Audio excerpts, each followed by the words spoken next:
Welcome in, everybody. It's the First and Orange podcast presented by the Denver Post. I'm Parker Gabriel, Broncos beat reporter, and with me, the newest member of the team, Ryan McFadden. What's going on?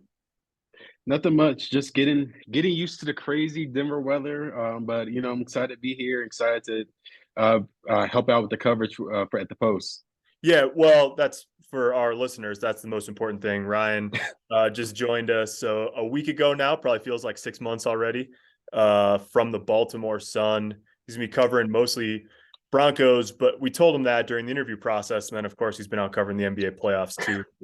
His first week here. So, first impressions. I mean, obviously, it's an interesting time of year, but maybe just, I guess, tell us a little bit about Baltimore and your path before joining the Post, and then also how the first few days have gone here. Yeah, so I just kind of started like with my path. So I grew up in Prince George's County, Maryland. Um, I got into journalism back when I was in high school. So it's a crazy funny story is when I tried out for my JV basketball team at DeMatha Catholic High School. And I passed out doing suicides. So it was like, so that was kind of like a reality check for me. Saying, all right, this might not be in my plans. The Like, next grade Hooper from DeMatha. so that might. I say, you know what, that might not be in my future. So, as I was getting ready for like in the following year, parents saying, hey, Ryan, you need to like do some things to make your college resume look good, and you've been writing since you were a little kid, and you like sports, so why don't you write for your school newspaper? So I said, all right, I'll give it a try. So I Yeah. I joined a student newspaper and kind of like just fell in love with it. Just run around the hallways of the Matha, obviously going to a school like that. Some of the top athletes, whether it's from football, the basketball, go there. So when you see them in the lunchroom, you just walk up to them in the cafeteria, just talking it up, writing stories, and then from there, I went to Iona University in New Rochelle, New York. Spent 4 years there. I started off as a staff writer, covering our men's basketball team, and then the following year I transitioned to assistant sports editor. Still kept that role as the men's basketball beat writer, but I moved over to assistant sports editor. Then from there, I spent the last 2 years at Iona, um, being the main sports editor. Has had an opportunity to cover for like 4 Metro Athletic Conference championships, 2 NCAA tournament games. Got to see Coach K and Roy Williams face Iona, so that was pretty dope. Awesome. And then after there, I went to go get my master's degree at the University of Maryland, College Park. Went back home. While I was at grad school for 2 years, I was a high school sports reporter for the Washington Post. Once I graduate there, I joined Sports Journalism Institute, which is helps minorities and women try to put their foot in the door in the industry, and they helped me land an internship at the Baltimore Sun. And after a summer as an intern, they hired me full time to help cover the Ravens and University of Maryland football and men's basketball, and then did that for over a year. Now here I am in Denver covering the Broncos. Yeah, that's awesome. It's funny. We were talking about this the other day, but we're going to do this a lot in the future, but we've already shared a press box in early December when Denver was out in Baltimore playing the Ravens. And that, I mean, I know we'll get to the draft and all that, but like that was a pretty crazy afternoon because that was when Lamar got hurt, and it sort of like kicked off this whole. I mean, it was probably brewing already, but it sort of was when the drama with Lamar really kind of started to escalate, right? Because then he was out, and then there was that question over the last few weeks. While here we were dealing with like, is Nathaniel Hackett going to get fired? And then once he was, who are they going to hire? There it was like, is Lamar going to come back, right? So what was it like sort of, reporting on that story, being in the locker room down the stretch of that season with all of that sort of hanging in the balance? Yeah, it was crazy because you kind of had a feeling that Lamar wasn't going to come back, and rightfully so. Like if Lamar Jackson's not 100%, you should not put him out on that field. That just plain and simple. Guy like the way he plays football, you need him as 100%. You need him. You need his mobility. He's a game changer when he's running the football. Because you don't know what he's going to do. Like he can beat you in the air, then and also too he's a scramble for 70 yards for a touchdown. So if he's not able to do that and he's not confident in his body to do that, yeah, you don't want to rush him out there. So I kind of, as the weeks progress, and the Ravens were very transparent about it. They had said, you know, they didn't share that many details, but as the week kept progressing, you kind of had that idea.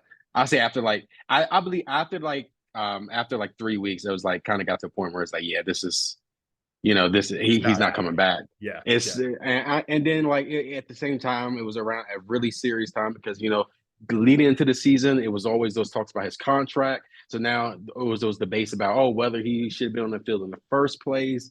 I'll say it was a pretty chaotic time yeah. in Baltimore dealing with that in particular because every day that was the story. No matter what was going on, was Lamar. It was always that Lamar watch, and sometimes you go up there and you kind of knew what was going to happen at the same time. It's just like that was it. That was the Yep. thing. But the way it was kind of crazy how that unfolded. It's well, you're out of the frying pan then and into the fire here because obviously new coach and all that. We're getting ready for the draft this week. So I guess we might as well spend most of this podcast talking about that. Obviously, Denver, as it stands now, we're recording this Wednesday afternoon.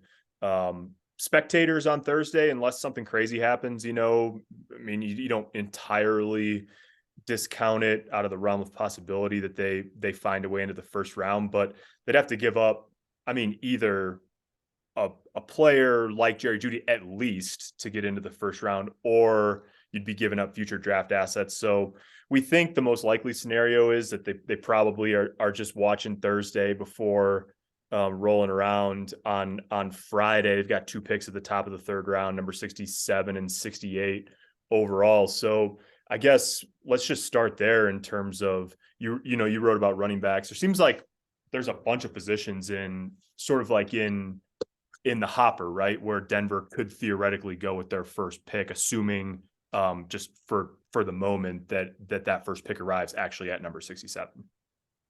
Yeah, like it's interesting with Denver because they can go so many directions, and Yeah.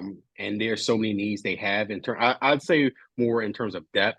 Like you said, I don't envision them traded into the first round unless it's like a certain player where you look at him like this guy is a franchise cornerstone and he's going to change the direction of this organization for years to come. That's when you kind of like look at all right.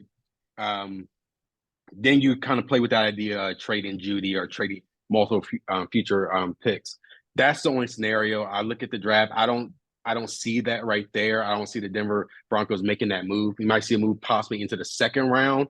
But yeah, they can go into multiple directions. I know NFL Network's draft analyst Daniel Jeremiah. He mentioned how talked about Sean Payton's love for the trenches and keep adding depth at the offensive line and defensive line. So you could probably see them going there. I'm someone who wouldn't mind seeing them getting a running back. Obviously, Javonte Williams is recovering from a torn ACL, and coming from Baltimore, where they had two their top running backs deal with that injury, J.K. Dobbins and Gus Edwards. And the way the Ravens did it, they really took their time to make sure those guys were fully healthy. And even when J.K. Dobbins went back, he still had to get surgery to kind of Yep. repair that knee. So you don't want to rush that.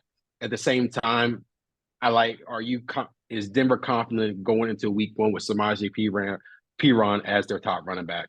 There's so much, questions about the depth outside of Williams and Perine. So you look at that like, all right, dude, how confident are they in their running back room going to week one if Javonte Williams is not fully healthy? So I think you can look at the draft as them possibly using the third round or using their day 2 or day 3 selection to get a running back to possibly make that immediate impact to provide depth there. Tight end is another one. The tight end class is very deep. You want to add another pass catcher at the tight end or someone who can help in terms of blocking, that'll be a good need.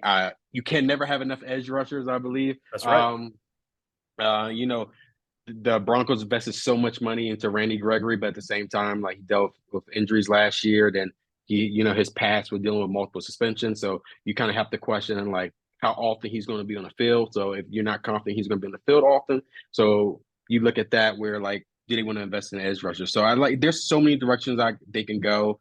But yeah, I think when you look at a need, I think you kind of I look at edge rushers. You can't. I think they should continue to add more offensive line depth. And also, I think they should strongly consider getting a running back to help out just in case Javonte is not ready by the time the season opener comes around. Yeah, it's crazy because like, okay, so at this time last year, like basically, that was what George Payton said after they drafted Nick Benito at number 64. That was their first pick last year. And he was like, you want, waves of edge rushers. You can never have enough. And then they had a little bit of a roster crunch, like when they cut down to the 53 before the season. So they traded Malik Reed to Pittsburgh. Then the season didn't go the way they wanted. They traded Bradley Chubb to Miami. They got the first round pick that they ended up using to get Sean Payton from the Saints since he was under contract there. Randy, by the time they traded Chubb, Randy Gregory was hurt. He only played, sort of sparingly in the two of the last 3 games of the season coming back from that knee injury. So they went from having this like wealth of edge guys to it sort of, they like circle all the way back to it being a question mark in a way. Like if Randy Gregory's healthy, like in the first 3.5 games when he was healthy, he looked really good, but 3.5 games is not going to get you very far in the NFL. So it's like, if he's healthy, he's a disruptive player. If Nick Benito takes the next step, he's got a chance to provide some pass rush juice. If Baron Browning like really takes the next step in his game in his second year playing on the edge, he's got a chance to be a good player. But it's sort of like if on the edge. And so, yeah, I'm with you. I could see him going edge. I could see him taking a corner.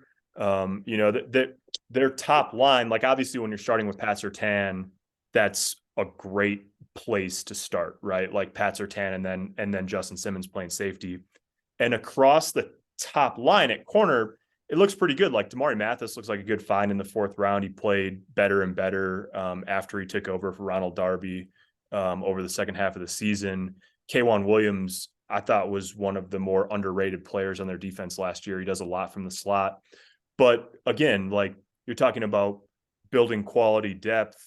Mathis long-term, does he take over for K'Wan in the slot down the road? Is he a true sort of like outside guy? So I think, and it's not just because they spend so much money on offense in free agency, but like defense, to me, you just see the needs there. At the same time, it's like supposedly one of the best, Daniel Jeremiah, the call, before the combine, he said it was maybe the best tight end class he'd seen in the last 10 or 15 years. So, there could be a guy like that that's on the board that you just can't say no to, when you roll around at the top of the 3rd round. Oh yeah, most definitely. And then like I look at something like this, like also you got to look at offensive line. Like when you look at mock drafts, one guy mentioned it coming back from my time covering Maryland is Jalen Duncan. You see him fall. I think I've seen one of Athletics 7-round mock draft. They haven't fallen to the 3rd round. So if that's a situation right there, that's Jalen Duncan's a guy. If they want to add depth in the offensive line, this is not a guy like I say he's going to start. Like you're not expecting him to be a starter, but he's someone that can develop into a solid guy up front, especially with his athleticism.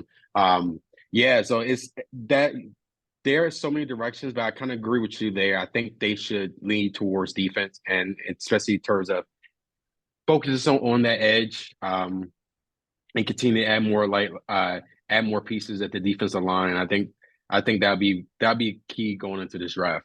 I know you mentioned it in the story you wrote, which you should, check it out, denverpost.com/Broncos. Ryan, you wrote a story the other day about running backs, and right at the end, and this caught my attention when Sean said it during the pre-draft news conference, Sean Payton, the head coach, obviously, he made a point of telling that story about how, everybody has needs, and like, yeah, of course, the draft is one of the ways you address those. But he said, 2017, we were pretty well set at running back. And when Alvin Kamara started to drop, they traded up to make sure, that they were able to get him. And so he was sort of like, yeah, I mean, needs are needs, and you could always use more depth, like pretty much everywhere on your roster. But like, if there's a guy that you really believe in, that's when you trade up to go get somebody. And it just was like, I don't know necessarily who that guy is. It feels like, and I'm thinking about running back because he used Kamara as the example, but it seems like it'd be pretty aggressive. I mean, I think there's a lot of people that think Jahmyr Gibbs, the running back from Alabama, is going to maybe go in the top 35 picks, and that just might, from a capital standpoint, like that might be out of Denver's reach without really mortgaging a lot of the future or trading Jerry Jeudy. But like, if he gets, I'll be curious if there's a guy, whether it's him or somebody else, if they start getting itchy, maybe in the, like, Green Bay's got the 2 picks, 42 and 45 after the Aaron Rodgers trade. There's a couple teams in that sort of like mid 40 range that you just, I don't know, if there was a range that they were going to trade up into, that seems like maybe the top end of where they could realistically get to without really sort of selling the farm in the future. Yeah, I agree with you there. And like, continue with this running back on running backs, like if there's a guy up there, I feel like the Broncos might trade for him. Or like I look at it like you can help their offense tremendously if you can have a three back running backs you can rely on offense. I feel like if there's a guy that they like, I think I wouldn't be surprised they pull the trigger and make a move. But at the same time, it's like, all right, you want to make the move for the right guy. So like you said, Gibbs, he's someone I look at might be someone early second round, maybe late first round. So I don't think the Broncos are willing to give that much capital to go that far because you can still probably get a solid back even in the third round. Even if you don't trade, you can probably still get one. But I feel like I wouldn't rule out. I honestly, I kind of, I wouldn't rule out at all seeing them go up and trying to get like an offensive playmaker in the backfield because I think, like I said, that's going to be essential because we really don't know. George Payton said himself they don't have a timeline for Javonte Williams, and if Sean Payton is the guy that's trying to get the ball rolling and not trying to waste time, I think you're going to need as much help you can get. Starting week 1. Yeah, and it's cool. It's interesting. Like the sort of bind that Denver's in, right, is just the fact that they only have the 5 picks. So like, not only do they not have the premium picks near the top of the draft, but they're short in quantity too. And so there's this like compounding problem. If you trade up, then not only are you probably dealing multiple picks to move up, then you're even shorter sort of after that. And so in the last like mock draft that I did, you put your GM hat on and just sort of see what you can come up with. And so I've just ran through the scenario where you trade up and not even that far to 60, gave up a 5th rounder and then traded back from 68 to try to sort of acquire more picks from there. So I don't know. I mean, obviously nobody knows exactly what they're going to do. They don't know exactly what they're going to do because there's just so much action that's going to take place before they show up on the clock, at least as it stands now. And so my sense, Ryan, I don't know about you, but my sense is that they'll wheel and deal, and whether it's move up a little bit, and it could maybe not be from either of those 3rd rounders. Like they could move up from 108 or whatever, but I just feel like they're going to probably move around the board a little bit and try to create more than 5 selections for themselves, sort of like regardless of what happens up top. Yeah, I can really see that because you having as many picks as possible. I think that's essential because, like you said, you can find pieces even in the later rounds. So, like having that many picks, but will be helpful. And I do see that happening. But yeah, I think they're going to be very aggressive. I think they are going to be those phones are going to be ringing, trying to see if they can either move up or go back a little bit to get some more picks. So it's gonna be interesting. It's crazy, like where you look at teams in this draft where you say, all right, you kind of know the direction they're gonna go. And I look at Denver, I'm like, man, it's hard. You really don't know because they can go anywhere. They can like go running back. They can go receiver if they wanted to. They can go tight end, edge, D-line, offensive line. Like I said, I won't rule out, even though they spent a lot of money on the offensive line in the offseason, I won't be surprised they try to go at some more pieces up there as well. So there are so many directions they can go in this draft. One thing that I took away from Sean and George's pre-draft presser is like kind of I'll say they preach patience as well, trying to like, even though there is value in the later rounds, but they also were being mindful that they're not expecting, if they go pick someone in the third round, they're not expecting them to go out there and be a Pro Bowl selection right away. It's like it's more about a vision, and I think that's important to preach because, like I said, it's just not going to be one quick fix. There are going to be it's so much things that have to play a part in order for this franchise to turn around. But yeah, I think the idea of not going in there with the mindset of having a vision for that player instead of expecting someone to be like, all right, we're going to draft you in the third round. Now go out there and make plays week one. 40 I snaps, think let's that's go. yeah, I think that's gonna be hard, and like you don't want to.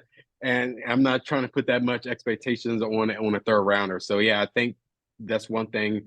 When people look at this year's draft, you got to have patience as well because yeah, you could probably find some value with the 5 picks, but at the same time, you got to be mindful how long it's going to take to see them grow.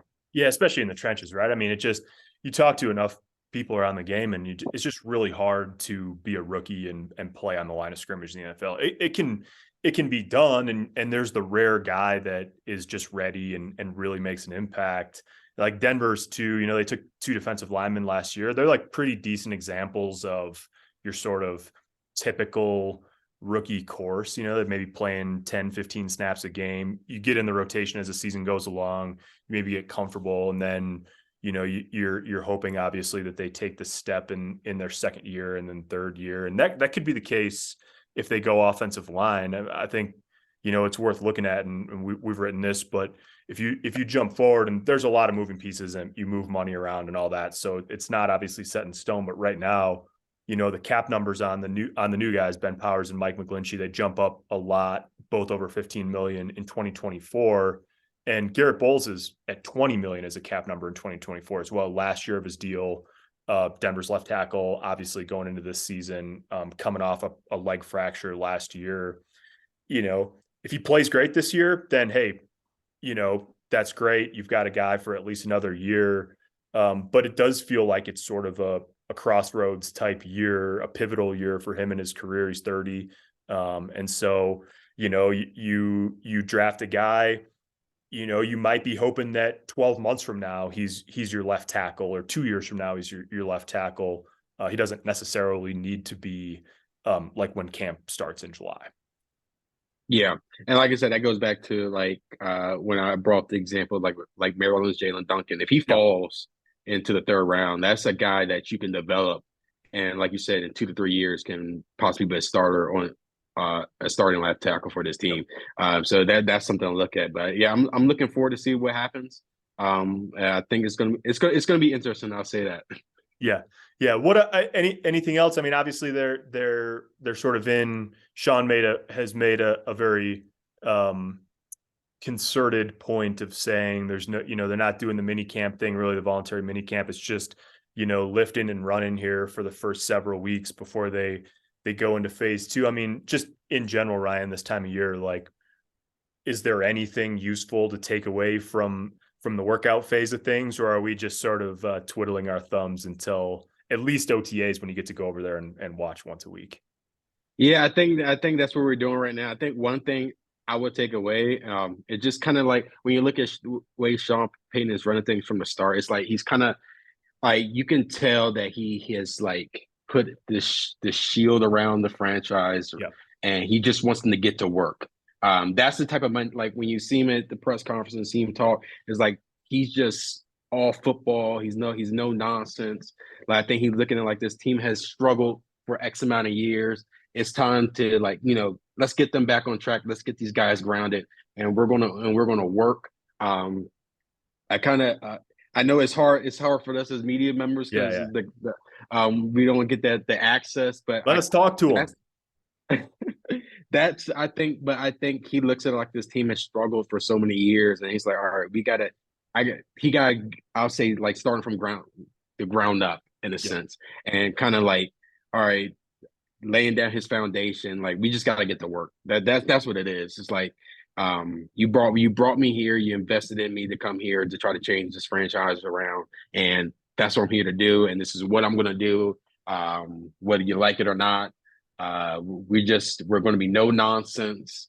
and we're just gonna work. And I would say this. I think that might be a good direction for this team, is just having that type of mentality moving forward. Yeah.